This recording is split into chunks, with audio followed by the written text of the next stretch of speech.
Hi, welcome to this part of my review featuring the Fading Suns universe book. If you haven't seen the other parts of my review featuring this sci-fi passion play, please check out the playlist in the description below. This time we are going to take a look at the Peasants and the Vuldrok Star Nations. Let's start with the Peasants.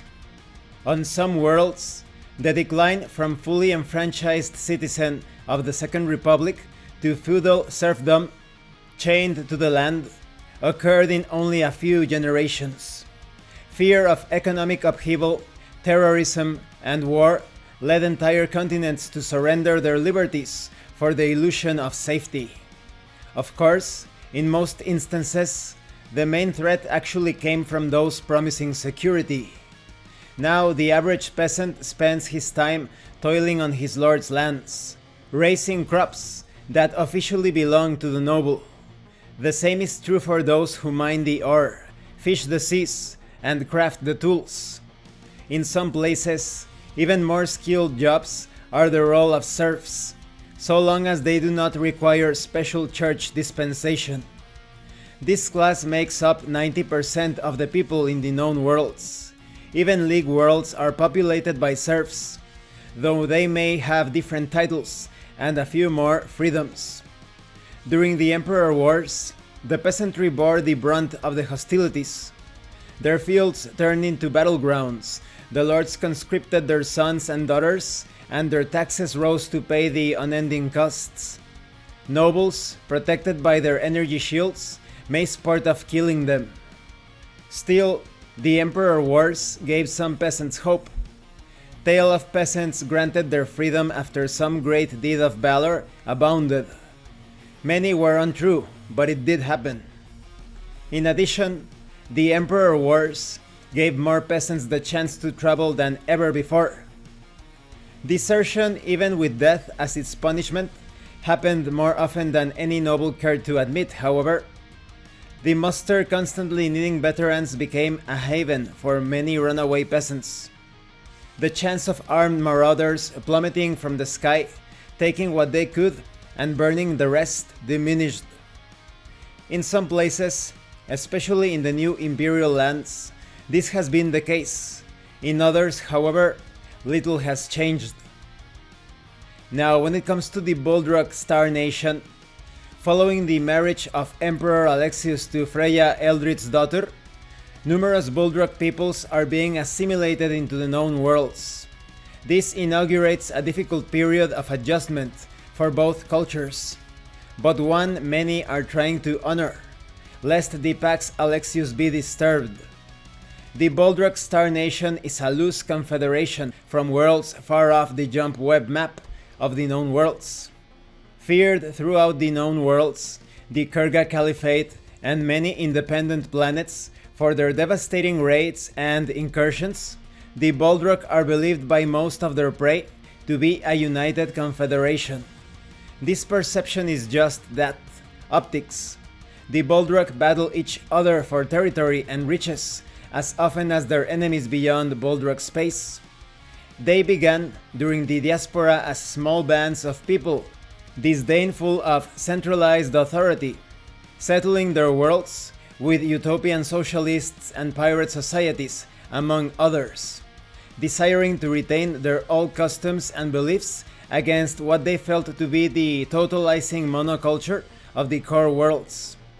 For centuries, they have plundered the off-worlders, returning with spoils, such as rare ores, weapons, tech, gold, and slaves.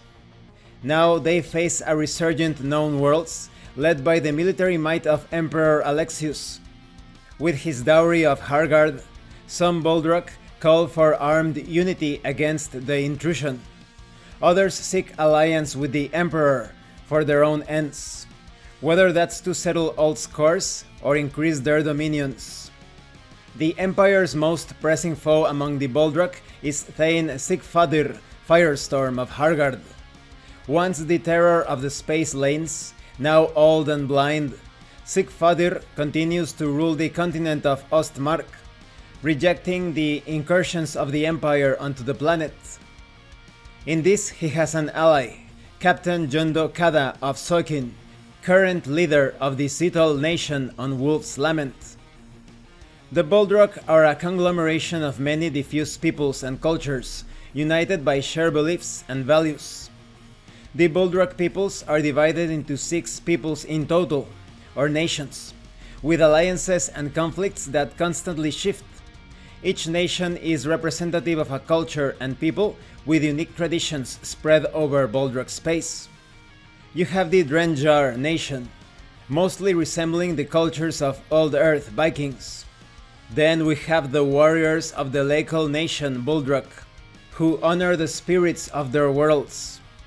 Then we have the Seattle nation, which grew from the remnants of Second Republic military units who went rogue during the fall. Then come a nearly forgotten Earth diaspora, which emerged as the Sky Nation. There are also the clans descended from scientific and technical enclaves on the Vuldrok worlds, producing the tech crafters of the Magtha Nation. And then we have the Rekgold Nation, a loose alliance of large merchant clans. This is both the wealthiest and most disdained of the nations. The Vuldrok Star Nation includes the worlds of Fingisvold, Frost, Hargard, Raven, and Wolf's Lament. Clan and community loom large in Vuldrok culture, as does the notion of wanderlust, the desire of the young to see other worlds. And this concludes this part of the review.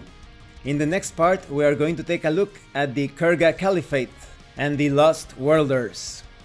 It is quite unsurprising that the peasants, as always, are getting the short end of the stick, and still in this far future, certain tragedies continue to repeat themselves. Now, when it comes to the Vuldrok Star Nation, they are very interesting because some of them want to ally with Emperor Alexius, some others want to fight the Emperor, and some others are just fighting against each other all the time. So they are certainly a chaotic, unpredictable, but noteworthy power to consider within the current situation of the Empire. Thank you for watching this part of the review. If you have any comments or questions, please let me know. And thank you so much to those of you that have been supporting the channel by sending drive-thru RPG gift certificates. If anyone else wants to further support the channel, the information on how to do that will be in the description below. Once again, thank you, and see you later.